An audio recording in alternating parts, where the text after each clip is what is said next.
I feel like you're not safe today. Was that true? So like, gosh, was it like a year? No, come back. So this was like a year ago. Was it like a year ago? I was just. I feel like we've known each other a billion years. I was in a terrible mood, and I was walking by Joanna's office, and she asked me a question about work. I said, I could answer that, but I'm not going to because I'm just not a safe person today. I knew I was going to say something sinful. I was like, I'm not a safe person. So this is, now she regularly asks me, are you safe today? Before I ask this question, before we do this recap together. How are you?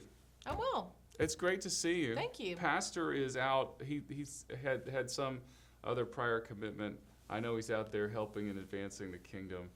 And he just could not make it. I think we'll actually see him later today. I think he's actually going to come to the meetings. Although if I were him or was him? If I was him, what I would do is like extend whatever commitment so that you don't. It's right? I mean, you always just take out the rest of the sentence to figure it out. If I was him, but I would have been inclined to say if I were him. Yeah, it's interesting. Well, you would say if I were you. If you were him. If I were you. You wouldn't say if I was you. That sounds weird, right? You say if I were you. But if you take out you, which one's correct? If I were. If I was. Oh, yeah, you're right. I don't remember that rule. I didn't teach that one in I homeschool, remember my dad was a newspaper guy, so That's he was just true. always like, take out this part. What did your dad do, like, before there was Grammarly and all this? Because I know that you... They actually had to know. That's not... They actually had to know the rules, and I'm sure he had, like, there's a book, there's a resource. That's what I want to know. Yeah. Because yes, you're right. People did have to have more of these things right off the dome. You got to know these things. But I didn't know if there was like a particular. I mean, was it the Chicago Manual of Style? I feel like it was it was Chicago. That's what they. I don't know. So used I'll to ask him after this and let you know. He needs to be a guest host on the podcast at some point. Dad knows a lot of interesting things. I would love to hear from him. And he was in a very interesting period of time. Like, I don't know if I've ever told you this. So he started out as a crime reporter. Like, that's what he started doing. Yeah, oh, wow. Hated it, just like said it was incredibly sad, did not enjoy it. Moved his way up. He was an editor, and then he did some of his own editor. Christ the Victor. We'll get to that. Yeah. Anyway, long story short, the last job he had at the newspaper, the Mobile Press Register in Mobile, Alabama, was as their new media director. And so he was the guy who took them online. Is that right? Like early 90s, mid 90s? Yes, he's the guy that figured that out. Wow. Yeah. So is he still tech savvy? Like, does he still like that stuff? Or it was just kind of he had to do it for that time? He had to do it for that time. And I think it still makes him kind of sad, that he doesn't like get a newspaper on the stoop every morning and things like that. Man, there is something awesome, like the tactile feel of a newspaper. It's just fun to be able to open it up, because my parents still get theirs, the Baltimore Sun. So every time we visit, I really still enjoy flipping through it, although they're way smaller than they used to be. Way small. Because people aren't paying for as much advertising. But I show it to the kids, and you can open up to the the funny papers and I know the comics. Yeah. See what a. And I mean, core memories for me are going to see my dad there. Like, it was the coolest place to go. Oh, totally, yeah. There was like the whole people, they smoked in there. Oh, yeah. So you had the reporters sitting at their desk. Yeah. But also going to see the printing machines and like how amazing that was, and the smell of the ink, like when they were printing. Wow, this is making me nostalgic. I'm dating myself. I know, it's really cool. All of that is I have gone. some really cool memories, and that building is completely shut down now in Mobile. The last time I was there, it was still vacant. They had moved to a big new building before my dad retired, and I don't know. I think they might be shut down too. I think everything has moved to AL.com. Yeah. I think. It's AL.com. It doesn't stand for Alabama. What does it actually stand? Get those numbers on my desk, Dylan. Go to AL.com at the bottom, because it stands for something else. No, don't actively fact check. I honestly, it's been a bad couple of weeks for fact checkers, so you might want to consider a different career there. Fact checkers not quite. America Online. That's AOL. We know what AOL is. Dylan, come on, Wow. bro. AL. So we've Do got. we want to talk about AOL? We could talk about AOL. I'm not sure. I'm not sure that's the best use of our time. I think Maybe it's not. interesting though because we have two young men that are producing the show. Are you guys both 25? 20. Spencer doesn't even know how old he is. 24? So both early 20s. And What year were you born, Spencer? We Oh, can what, help you the figure this out. 23. all right, so Spencer's 23. So they're both, but it's interesting because Dylan is definitely very, I always like very forward thinking, and he does, I talk about the past. He's like, whatever, whatever, boomer, But Spencer's more of an old soul. You probably have a soft spot for newspapers, right? A soft spot. You have a soft spot. Okay, that means he doesn't like them. That's fine. Oh. What? Dylan just asked what's a newspaper. Okay, yeah, well, that's like he's just. The door is right there. It still stands for Alabama. No, there's something else. I could have sworn that the A and the L they made it stand for something else. Anyway, okay. So enough about the news. Are your parents doing okay? Did they recover from the snow? They got covered up with snow down There in was Mobile. nothing to recover from. They enjoyed every moment They of it. just loved it. They Okay. sent. I think I shared with you guys some of the adorable pictures they sent. Yeah. I can just see them. I think they just had all of the windows like uncovered, no blinds, no curtains, and we're just watching the wildlife in the snow in Mobile. It's a beautiful They sent thing. some really sweet pics. And my mom commented too, like just how nice it was. It's so quiet. Yes. Because when it snows like that in Mobile, everybody stays home. Is that what why does it feel so quiet when it snows? Is it because there's nobody driving the roads? Is that what it is? I think that's part of it, but I don't know. There is like a stillness. I don't know. I've Even the noticed that as animals well. Actively dampens That's sound it. waves. The snow actively dampens the sound waves, just in case you guys didn't That know is that. that actually. That was yeah. going to be my second guess. Well, I'm sure maybe that'll come up. I assume that since you're with us, I assume we're gonna have a quiz later, so maybe that'll come up in the. Yes, because I don't have Joanna likes any to test me. sermon notes to expound on. Well, we could talk about some of those at least in passing. Did you watch the game last night? Apparently there was a football game yesterday. I did watch it, although you didn't have to pay too close attention after a while because it was just an absolute gobsmacking from the Philadelphia Eagles triumphing over the. And I was excited. I Kansas was City rooting Chiefs. for Jalen. I was rooting for Jalen. I admit I was hoping for the history of the Chiefs three-peat, but I mean, I felt like it was a win-win. And how exciting for Cooper DeJean. On his birthday, right? His The rookie. 21st birthday. Yeah, he's a rookie. That He was gets the pick insane. six. Yeah, that was a really cool play. That was insane. Did you watch the halftime show? No, I Okay. didn't. We I played didn't either. Mario Kart instead because We I just didn't know. fast forwarded. We're those old people that like record things and then start them about an hour later. That's so a you really can good just idea. Did fast you guys forward. fast forward the commercials, or do you enjoy the You commercials? know what? If a commercial didn't get me, if I was like, Just- nope, it's not happening, then we just moved on to the next one. And I- most of them, I did Most not of them enjoy. weren't good. I'm trying to think if I liked any of them. Everybody was complaining about the He Gets Us commercials because apparently Because they always do. And yeah, it's something. There's apparently another scandal with that. We won't get into it. And then there was the one where the guy's tongue detaches and starts dancing around. I That was was like, this is disgusting. really gross. Yeah. I'm not into that. There was like a long one with Harrison Ford talking about how he likes Jeeps. Okay, that was one of the few that I was like, okay, that wasn't terrible. made And you I pay think I attention. just kept watching, yes, because it was Harrison Ford and like he was saying things. I was like, okay, I don't hate what he's saying. Where is this going, kind of thing. Well, and then the internet immediately blows up with like all these pictures of what he actually drives, which is Teslas, which I thought that was kind of funny. What else? What other It was fun about the freedom, advertisements? though. He very specifically stated that. It was all about the freedom of having to a Jeep. choose.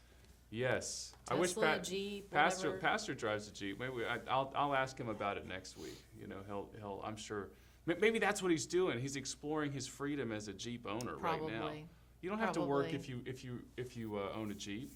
That's at least what the commercials seem to say. Freedom. Sounds right. I saw. I honestly I was not hopeful for the commercials that were going to be throughout the night because the first one I saw was Martha Stewart. I missed that one. It was bad. So it was bad because it was like AI generated, but like I just whipped this up on my computer a few minutes before we had to like throw it out. It was bad. It was like she's talking about Skechers.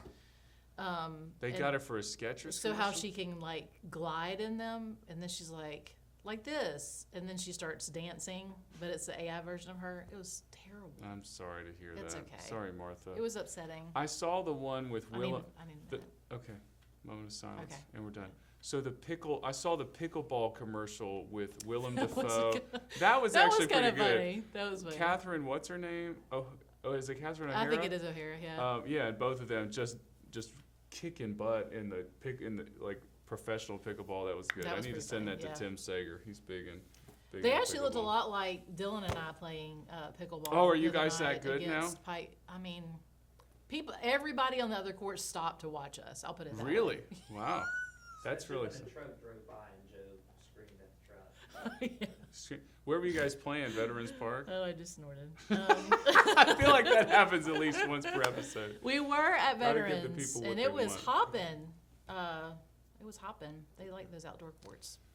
So after the game was over, we went home, and then we were awakened in the middle of the night by my sweet 3-month-old daughter who couldn't breathe, and she What? had croup. You know how that Oh, is, like when the yeah. kids, and so you know. Did you have to do the steam shower? Well, I did all that? I did all that, and it's like 1:30, and I'm doing that, and I'm like falling asleep, and she's getting a little bit better, but she's so little. So we called the doctor. They're like, well, it's probably croup, but you need to bring her in. So I'm like, oh boy, here we go. So Oh my goodness. we went to the emergency room last night, and it was like and it was fine. How it goes. By the time you get there, the kid is mostly better. Yes. This has happened. And they think you're crazy for bringing them in. Well, that was the blessing because everyone, we're old pros at the emergency room at this point. But everybody there was so kind, and I was very grateful for that. And it wasn't crowded. I guess everybody decided not to have emergencies because it's Super Bowl day.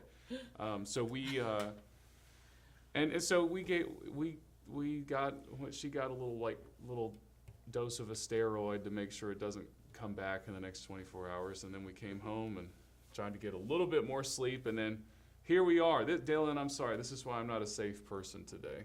I apologize. But anyway, so baby Faith, I keep wanting to call her baby Hope. So like we have Hope and Faith, our 2 youngest daughters, and Joanna, I can't get it through my mind that I have a new baby and her name is Faith, because we've had a baby for 3 years and her name is Hope. And I keep calling the baby Hope. And then it got even worse because we got to the emergency room and the doctor's name was Dr. Hope. And I just started. Yes, I just started calling everyone Hope. I felt like it was safer that way. Hi, I'm Hope. Yes, hi. Nice to meet you, Hope. Hi, Hope. My name's Hope. Hope. Anyway, so all's well But you that didn't ends call well. the doctor Here we are. Baby Hope, I hope. It was kind of weird, yeah.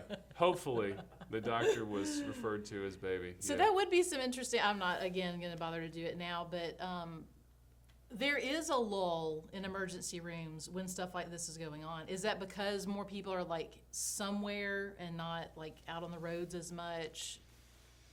Well, It's not that people are like, I'm having a heart attack, but it's the Super Bowl's on. I gotta get there. Gotta At least I see would hope that's Mahomes. not the case. Gotta see Mahomes. It's with my last breath. I think some of it is like from my understanding, some people, like depending on your medical care situation, they use the emergency room practically like the doctor's office. Yes. So nobody's going to the doctor for if they can wait, if they want to hang with their family and watch the game. So Yeah. that's probably why it was, or we can also just thank the Lord that not many people were in peril. We'll do that. Well, yes, let's do that. And what else should we do, Joanna? There's apparently there's a holiday coming up this week that you wanted to I talk think about. for most men, it is their favorite holiday of the year, and that is Valentine's Groundhog's Day. Oh, that's already yes, passed. Okay, yes. yes. Oh, right, Valentine's Day. That's right. It's coming up. I heard it falls on the 14th this year. It is on the 14th this year. And I have some trivia. Okay. And I tried to find, because I think we, honestly, maybe Pastor Mac always skips this one before Valentine's Day. Maybe it's uncomfortable for him because I think I've done this with you before. Really? I think. Did you have to get a different trivia I had to thing or find something? some different things, but I was able to find some that were not as familiar. Okay. So this one I thought was interesting. In the Victorian era, mean-spirited Valentine's Day cards were called what? Something Valentine's. You could make... Apparently, they were like, "Hey, I'm not in a relationship or a situationship or whatever, but I don't like this person." So a black Valentine. No, think more alliteration. Vengeful Valentine. Ah, that's a great guess. It was vinegar. Ooh, vinegar. So Valentine. it wasn't sweet. Victorian era. Yeah, I see. Vinegar Valentines. Vinegar Valentine. About how many roses are sent for Valentine's Day each year? Oh, like it's gonna total? Blow your mind. Is this worldwide? You know what? I don't know if it's worldwide or countrywide. I'm going to say 1 billion. No. With a B. 50 million. Oh, okay. Well, And you don't know how to play the guessing game. You're supposed to go under so that when I give the bigger number, you're shocked. I'm shocked that you thought that 50 million was going to blow my mind. Who invented the first Valentine's Day candy box? I think we've talked about this one before. Is it Russell Stover? No. Oh, I got to think about this. No, you must have talked... Richard Cadbury. The Cadbury egg guy. Yeah. Which I didn't know that. One of the best candies out there, in my opinion. The Cadbury egg? Yes. Yeah. Are you a fan? Whatever that sugar sauce that's in there is, what are you supposed to call it? Is it nougat? I don't know what it is. Yes, nougat. it's cream. I think they call it cream. It's just cream. Those are pretty good. Although, let's fight about Valentine's candy in a minute. Okay. Couple more we can do that questions. later. A couple more. Let me pick some good ones then. Do you have any good Valentine's Day memories? Do you have like a particular Valentine's Day, or do you want to share like a Valentine's Day disaster from your wonderful lifelong relationship with Ken? No, I don't have a Valentine's Day disaster. He, for a while, did like a scavenger hunt for me and the girls on Valentine's Day, which was really sweet. So that's probably some of the better memories. And then just like over my lifetime, I think some of the best memories were just like coming out to your car, like at school, and there's like a rose or whatever, like when people used to write notes like on paper. Those are kind of some sweet memories. No offense, Dylan. We'll talk about written notes later. Yeah. Okay. So, in what country is Valentine's Day known as Friends Day? Canada. They're pretty lame. That's a good guess like too, this, but yeah. Finland is the answer. Finland, Friends Day. Okay. Oh, what insanely popular website debuted on Valentine's Day in 2005? Has nothing to do with Valentine's Day. Sounds like Facebook. YouTube. That was YouTube. Really? I thought that came out later. And I know you'll know. I know you've got to know this one because you're such a Saint Valentine. Historian. I know. I was gonna say connoisseur. Both. That sounds appropriate. I just remembered again. Saint Valentine was said to be martyred in what year? It's a long, long time ago. It's 3 digits. I'll give you that Yes, it is. Yes. I'm going to say 467 AD. 269. That's Okay. it. So Sorry, that see, I went high again. a You good told me not guess. to do that. Yeah, that's all right. My bad. No, that's. Yeah, anyway. No, it's We fine. don't have any. That's old. I was able to tell you, no, it was farther back than that. So that does work that way. One of my core memories of Valentine's Day when I was a kid was like I had in elementary school you give out the Valentines to the whole, and so the girl that I had a crush on, I remember giving her the best of the DuckTales Valentines that I'd selected. Was she appreciative? I can't remember that part. I guess maybe I didn't like her as much as I thought I did. I just more remember looking at the I didn't realize you Valentine's liked Day anybody card. before Lauren. That's interesting. Yeah, well, that might be news to her. Sorry, sweetheart. Actually, she never watches this, so I'm in the clear. Say whatever I want. All right, so a couple things, and I want us to talk about the message and the day yesterday. I've started to do this a little bit here and there, is talk about some things that I'm reading, and then it's fun because usually Pastor will give like a wildly different perspective on what I'm reading. Like, oh, that was written by so-and-so who did this and was also wrong, and actually you probably shouldn't have even read that. I love it when he tells me that. I can come up with a wildly different perspective. Yeah, so if that's what you're used to. Joanna's going to give her hot take on this book, but I had to read this for a seminar, The Imitation of Christ. Have you heard of this? No. This is a devotional classic, The Imitation of Christ by Thomas à Kempis, and I should remember. You've actually read this book?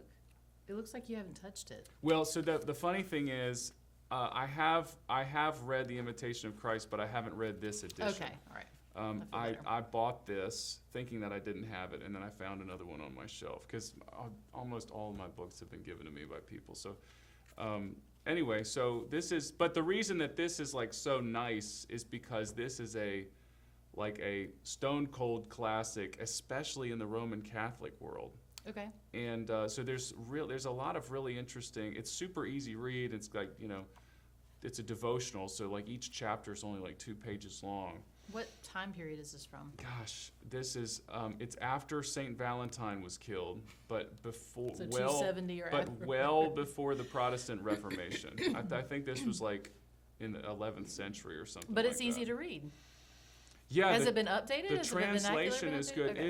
It's like a lot. Some of it is KJV-esque, but it's but it is very readable. So the one caveat that I would give is that there is a lot of talk about purgatory in here, which as Protestants, well, I should say as people that believe in sola scriptura, we don't believe in the concept of purgatory. There's not sufficient biblical evidence that there's a place where you're further refined after death. No, the Bible affirms you go straight to be with Christ. But if you skip over those parts, the rest of it talking about like asking Christ to fill you in this life is really, really strong. Okay. So I can recommend it, and you can get it used on Amazon for like 99 cents anyway, because there's the number of copies of this book in print would blow your mind. Guess. No, because See you how it don't know feels? the answer. See how But it you don't know feels? the answer, so it How do doesn't you work. know I don't know the There answer? are 50 billion copies of that book in the No, world. you went too high. See, it's harder than it looks. See? See, See how it feels? see how it feels. See how it feels. Okay. So really quick though, I'm Yeah. gonna give you some marital advice. Marital advice. Yes. Okay, I'm here Because for this is it. where that little Wow. part of the conversation comes from. When your wife comes home and says, like, look at this cute dress, how much do you think I paid for it? Oh, I see. Where are you going with your answer? I need to go really high because she's gonna be like, no way, Jose. Yes, you say like that was $1,000. That was at How least, could yeah. you? And she'll be like, no, it was 10, and you'd be Yes. like, Wow. Okay. Right. That's exactly right. you guys locked that one away. I that. Because when you're like, My it's, wife I don't know, has- 25, and you're like, no. My wife has It was literally 40. never done that. I have to buy my wife my wife's clothes. She will not go out and shop. Okay, so we've got Genesis 50 yesterday, and we're not. We wrapped up. Yes. Pastor Mac No, it did. wrapped up. Let's take credit where credit is due. We've really helped him through this whole series.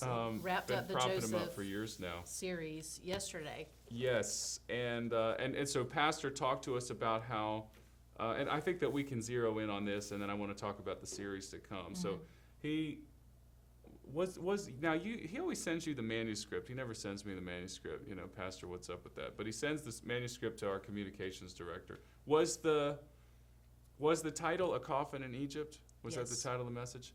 That's just a really cool title for a message. A Coffin in Egypt.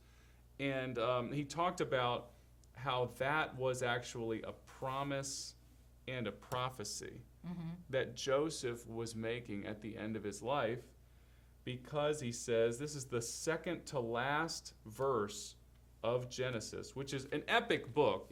All my peeps out there that are doing the chronological Bible reading. A lot happens. It's 50 chapters long. It is one of the longest books in the Bible, although one of the more readable of the lengthy books of the Bible. It's tough to get. I'm not going to lie. Ezekiel, some tough stuff in there. Difficult to understand. Same thing. All the major prophets, lots of difficulty in understanding those. Obviously, Psalm's very long. But anyway, so Genesis, very readable. And this is the end of the narrative. Joseph made the sons of Israel swear, saying, God will assuredly take care of you, and you shall carry my bones up from here, which Pastor pointed out that's not just a strange statement to us. It was also strange to them, because you're supposed to be buried where you die. But instead, Joseph was, and it says here, he was embalmed just like the kings of Egypt were, the pharaohs. He was embalmed. And they put him in a sarcophagus, put him in some kind of stone vault. But then he was above ground. He wasn't sealed away. And he was there for 400 years. And then so they placed him in a coffin in Egypt. So they placed him in a coffin, but they didn't bury him. And then you turn the page in your Bible, and now you're at Exodus, and it's nearly 400 years later. And so is it the last? When do they bring the bones? I should have looked this up. I'm sorry, Pastor. When do they? Yeah, look this up, because I don't think it's the last bit of Exodus. I think it takes longer than that. Exodus has 40 chapters. I should remember this because Pastor preached it not too long ago. He preached Exodus and then he went back through. Let's see. The tabernacle. Joshua. Yeah, that's what I figured. 24. Yeah, so the end of Exodus is when the tabernacle is put up. The end of Deuteronomy is the right. End of Deuteronomy is the death of Moses, and that's when the people of Israel crossed the Jordan officially into the promised land. So that makes sense. What chapter of Joshua is it? 24:32, and the bones of Joseph. That's, yes. And so the end of Joshua, that's really interesting because Joshua's 24 chapters. We were just looking at this a couple of weeks ago. So the end of Joshua, they bring the bones of Joseph then into the promised land, and they bury him then, right? Mm-hmm. So he's buried there in the promised land, and his prophecy comes to fruition. Mm-hmm. And I think it's just a testament to the faith of the people. And I don't know, I feel like that's one of those rare W's for Israel. Most of the time we're talking about how wrong they get it. But they preserved the bones of Joseph, and they closed the loop on his life and his prophecy. And of course the wheels come off shortly thereafter. We've talked about how wild Judges gets. The wheels are off and on quite a bit, I would say. Yes. You know, I think that's been when I was going to ask you, like. Was the wheel even invented at that point? Go ahead. Sorry, Hold that on. was bad. No, you were going to ask me what? Well, like what I know, we've been in this series a long time, and I know there was a lot. But Yeah. like, what would you say is your biggest? Do you have a biggest takeaway from this whole series? The beginning of the series, I remember, really got my attention because Joseph is painted in a positive light universally, for the most part. And Pastor said that's for good reason. But one thing he pointed out was just the sin of Israel in his unrighteous favoritism with his sons, because he favored Joseph. And then the way that inevitably would have rubbed off on Joseph in a way that made him prideful and frustrating to his brothers. Now, obviously, that's no justification for them throwing him in a cistern and then, selling him as a slave. But still, it was for the first time I saw you. It makes a little bit more sense because, if you think back to Sunday school, you're like, wow, they did that to him because they didn't have a coat. They didn't have a colorful coat, which so now we know there. is short sleeve, not colorful. Blah. Well, Pastor made a good argument there about why it was, because I had talked that up pretty big because the Hebrew is literally long sleeved, but I said short. Sorry. yeah, but sociologically, Pastor made an argument about how that could mean any kind of ornamented garment. It was different, and so I think there's still, I'm definitely gonna submit to Pastor's superior knowledge here. I think there's a good chance there was some kind of pattern, there was some kind of color that really made it distinctive and formal, and just the fact that he was wearing this really formal garment just to go visit his brothers out in the fields just kind of shows he's kind of rubbing their face in it, because he didn't have to. Was it chilly outside? Probably not. Yeah.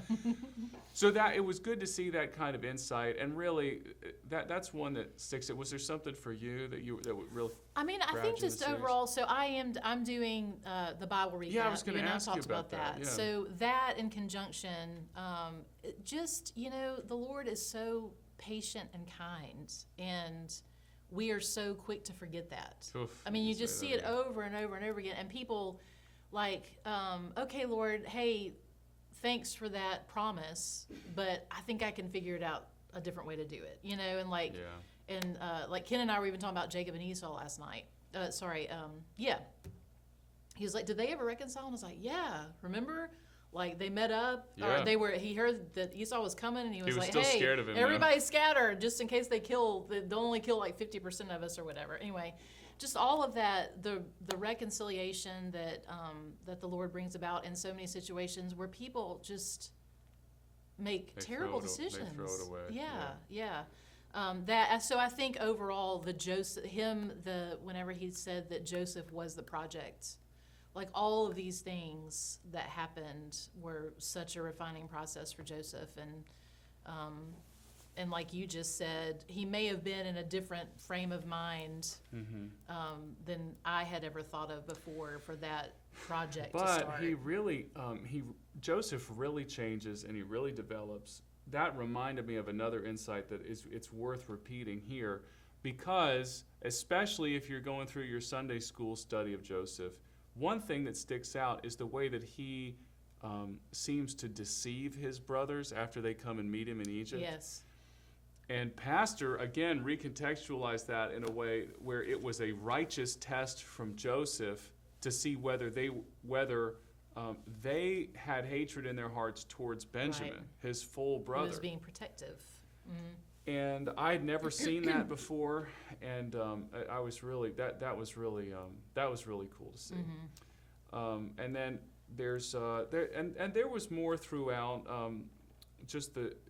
I think it just bears repeating in context of what you just said, that Joseph, he kept making the right decision over and over and over again, even when it would cost him something. And he did that, and that's what led to Pharaoh blessing him with all the power that was vested in him. And that's ultimately what God used to then multiply Israel, to give them immense strength before they were enslaved in Egypt. So, wow, yeah. There's the more I talk about it, the more I'm amazed by it. Well, I think from yesterday too, we hear it all the time, and we kind of jokingly say, "Hey, Brother Kirkwood and Sister Jo," or whatever. But like whenever he said, when it's safe, only when it's safe.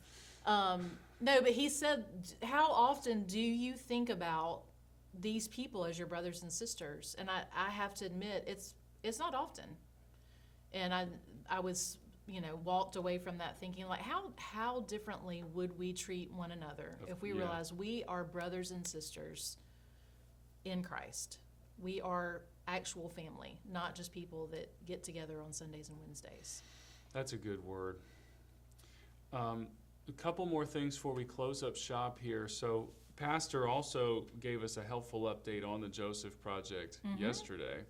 And two big blessings. The one is that all of the projects except for the building are fully funded, and they're ready to go. We're moving forward with all of them, whether it's some children's space renovation. We've got some technological stuff, especially we got to do in the theater. We're getting all of those things done, and there's a really clear path for us to even break ground on the building in January. So Pastor announced those things yesterday. They're really exciting, but there's even more. We thought that do you want to talk about this counseling center? Because this was Pastor's passion project, and we didn't think it was going to happen for like 3 years. Right, yeah. Just the need for expansion, Pastor Mac, and I mean, all of us, I think, have noticed that there's more of a need for Christian counseling, good biblical Christian counseling. And we've seen the need here. We Big had time. Counselors. Kathy Napier was here for a while and kind of helped us build that up. She is back because some very generous members, some brothers and sisters in Christ, donated a building that is very, very close to the church for us to use to expand the counseling center. Kathy has come back to help vet the counselors and staff that, and set up insurance and tax things and all this. So much has already been set up there too. Yeah, it's the Valleydale Counseling Center.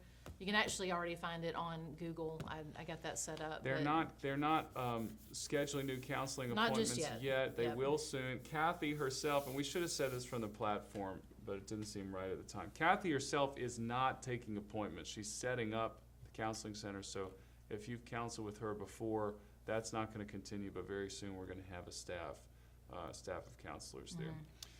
Guys, make sure that you're praying for Pastor this week, because he is starting a new series this coming Sunday, and it's going to be on the life and work of Christ. It's going to take us at least through Easter, and maybe into the summer, depending on where he goes. We'll take a little break for One Mission. Right, and yes. One Mission is, golly, that's the week after next. No, it's not. It is? Yes, it kicks Starts off on the 23rd? a week from this coming Sunday, yeah, 23rd. Wow, so those last couple of weeks in March, we've got One Mission, and there's going to be tons more information coming out.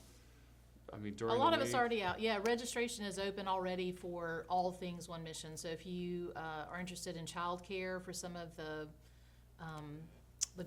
global fellowships, Yes. or the dinner on that Wednesday Yes. night, all those things, go ahead There's and a check that out. men's and ladies luncheon you can sign up for. There's lots of really great events. Events page or /missions.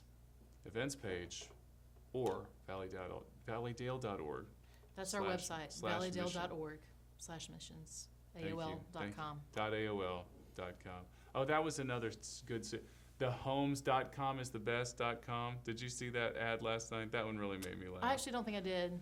That I love it when people play with like the names of websites. Okay. Well, sorry you didn't see it. Well, that I really ended us with a dud there. Anything else you want to say before we close up shop here? I guess the answer is no. Where's the creative department going to lunch today? We do need to decide that. It's our monthly department lunch. And Jared's sick. I guess we could take Spencer. Are you free for lunch? I am now. Okay, appreciate you guys. Thanks for tuning in to this week's sermon recap. Joanne and Pastor will be here next week to kick off the new Oh, that's the right. new I'll be series. back. How Joanne, exciting. 2 weeks in a row. I know. We're going to watch our engagement just go through the roof.